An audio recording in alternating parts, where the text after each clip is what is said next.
All right. My topics on renewable energy. Types of renewable energy are like solar, solar power, which is from the sun, wind power, which is also technically a form of solar power because it comes from like the uneven heating of the atmosphere. You have geothermal, which is heat that's collected from within the earth. And then you have hydropower, which is from the water, and biomass, which is from recently living or living things such as like plants and animals.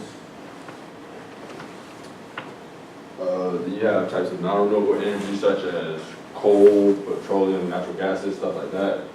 And non-renewable energies are energies that aren't readily available because they take time to be produced. Like they take like coal, like is coal and biomass are both formed from like recently plants and animals and stuff like that, but like coal takes thousands of years, hundreds of thousands of years to make because it has to be under rocks and soil to like the pressure that creates the coal.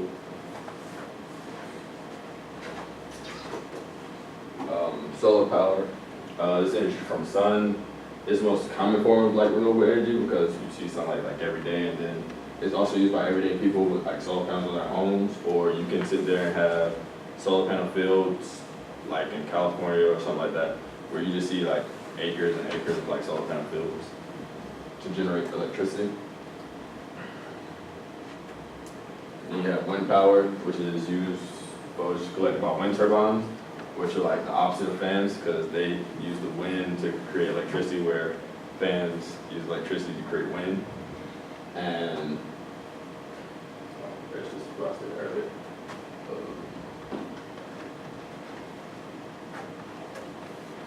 Biomass. Biomass is from recently living or living things like plants and animals. Used to create energy is burned to create heat or steam. And it comes from the trees outside, but it still creates CO2 emissions such as like coal and petroleum burning because they're the exact same thing. It's just this is considered renewable because of its availableness and it's not planning on running out anytime soon. Hydropower, this is a picture of the Hoover Dam. And it comes from the water. It can be harnessed in many such ways as tidal barrages, which is like they're along like the coastline. People predict like how the tide is going to react. So it like collects energy from that. And then you have like wave masters, which you see in the ocean, and they get their energy from the waves, like how fast the waves come and like the power of the waves to collect the energy. And then it has the biggest potential to be like the consistent producer of renewable energy because the earth is mostly comprised of water. So you have many different areas where you can collect energy. And it produced 24% of the 10% of the renewable energy in 2016. And the average cost of renewable energy onshore, like wind and solar power, is wind is 6 cents per kilowatt hour, and solar is on average is 10 cents per kilowatt hour. But both are expected to drop to 3 cents per kilowatt hour by 2020. The average cost of non-renewable energy ranges from 5 cents to 17 cents per kilowatt hour. Also, that's another reason why the switch to renewable energies has been so scarce because it's a lot cheaper to just go mine or drill non-renewable energies where there's a very high investment to start off like a renewable energy scheme. You have geothermal energy. This is a picture of one of the installations at the California Geyser Complex. There's 22, and this is energy stored within the earth, harnessed while using geothermal heat pumps. And some of this energy is lost because the geothermal heat pumps lose energy, react with the atmosphere heat. So like if it's cooler than the actual heat coming up, some of the heat's lost to the atmosphere.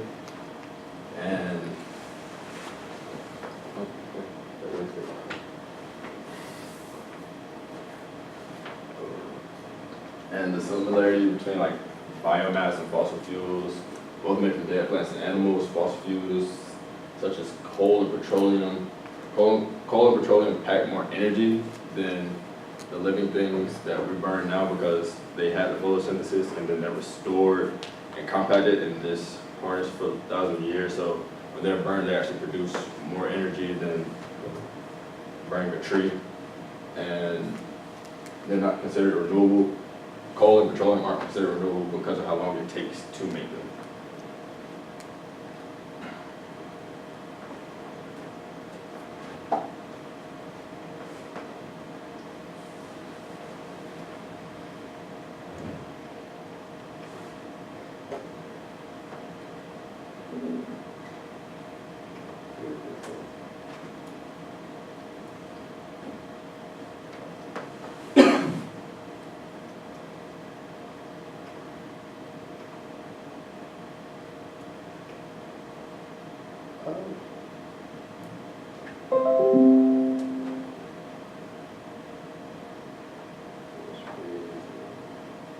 Are you on the Wi-Fi? Is that the problem?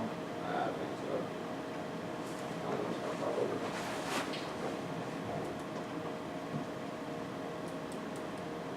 Yes, it's fine now.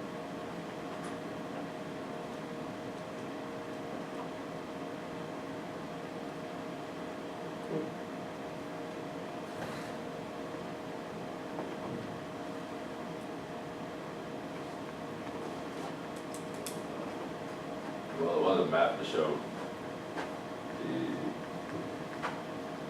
the distribution by state of renewable energy.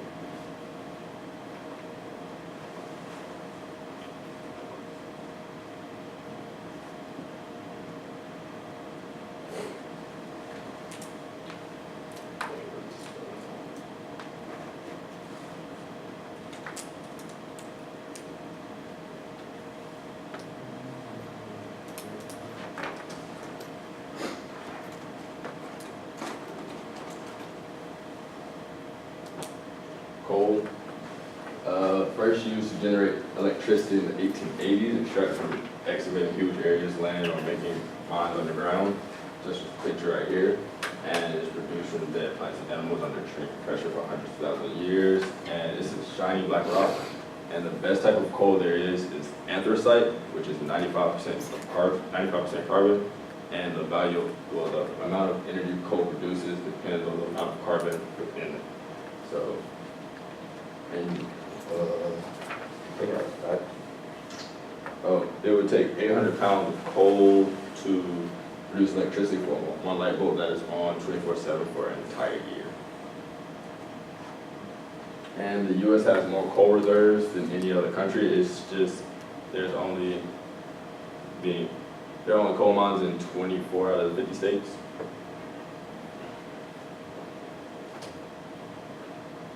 And then you have petroleum or crude oil, and this is a liquid mixture of hydrocarbons that is present in certain rocks, saturated. And this can be extracted and refined to produce fuels, including gasoline, kerosene, and diesel oil or oil. Extracted using oil rigs and crude oil, and separated like the heavier products can be used to make asphalt, which you drive on. And this is what crude oil looks like before it is refined into like actual oil. And the top 3 producing oil states in the U.S. are Texas, Alaska, and California.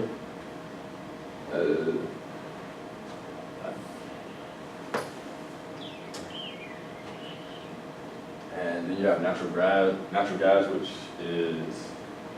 it doesn't have a smell, so they usually put something in it to indicate when it has leaks. But it is gathered using fracturing, which is like sending high pressure water, sand, or chemicals underground to like force natural gas up. And it is processed by separating the non-methane hydrocarbons and other impurities out to produce pipeline quality dry natural gas. And this is like a natural gas leak under like a lake. You can literally set it on fire, set water on fire. That's not normal.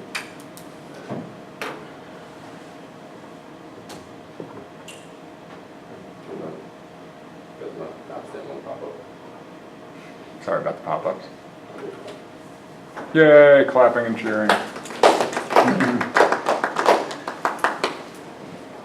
Questions from the peanut gallery?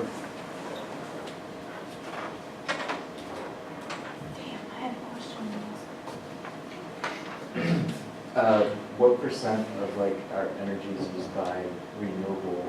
Like 10%. Like, 10%? yeah, like 10% of the world's like population, well, energy is made by using renewable energy. 85 is like fossil fuels, and I think like the other percentage is like nuclear.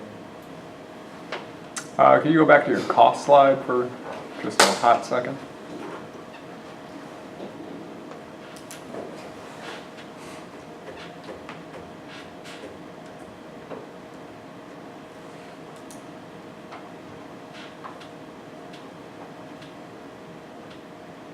Oh, did it come up? Yeah.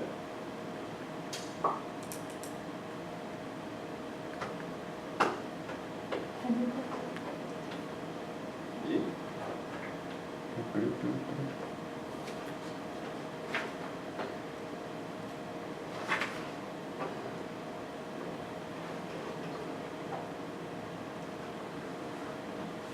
Hey. Dun, dun, dun,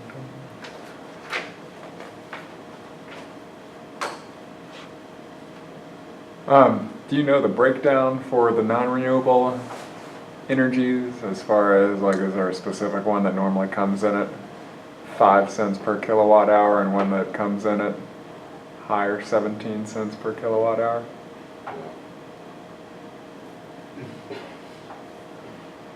But they're both, so but the wind and the solar you have listed, they're supposed to both go down to 3 cents by then? Do you know what those, so those are current, are those 2017 numbers, 2016, 2018 as far as the pricing? 2017. It would be interesting to know how drastically those have dropped over the past 5, 10, 15 years. So if it's so cheap to have like wind power, why don't we have more of it? Because it's a huge investment to like get it going. Yeah. So, like, just like the overhead cost at the beginning is like very high compared to, like you basically have to wait a while to get your investment back. Yeah, overhead installation costs for the renewables is where I guess the clog is currently. You guys know Elon Musk, right? Yeah. So one of his other projects is called Solar City, and it's supposed to make it more viable for your everyday customer to try and install solar paneling on their house by basically turning it into a monthly payment, like you would buy a car. So you don't buy a car by shelling out, well, some people do, some people shell out $30,000 just on the spot, but most people are paying a monthly thing to eventually pay that off. So that's what they've been trying to implement as far as trying to get more people to get into solar, is by trying to make that investment smaller and more manageable over a longer period of time. So living back home, like in my neighborhood, it's like depending on your credit score, like they install it for free. Yeah, there were a lot of credit banks and credits through the government that you could get to defray the cost. I'm not sure if South Carolina's still doing any ones that are good. I know they had one that ran out. And they were trying to push legislation actually recently that got passed, and then the very next went over the weekend, and then on Monday they retracted it. As far as trying to make it easier for people to get solar installed. How often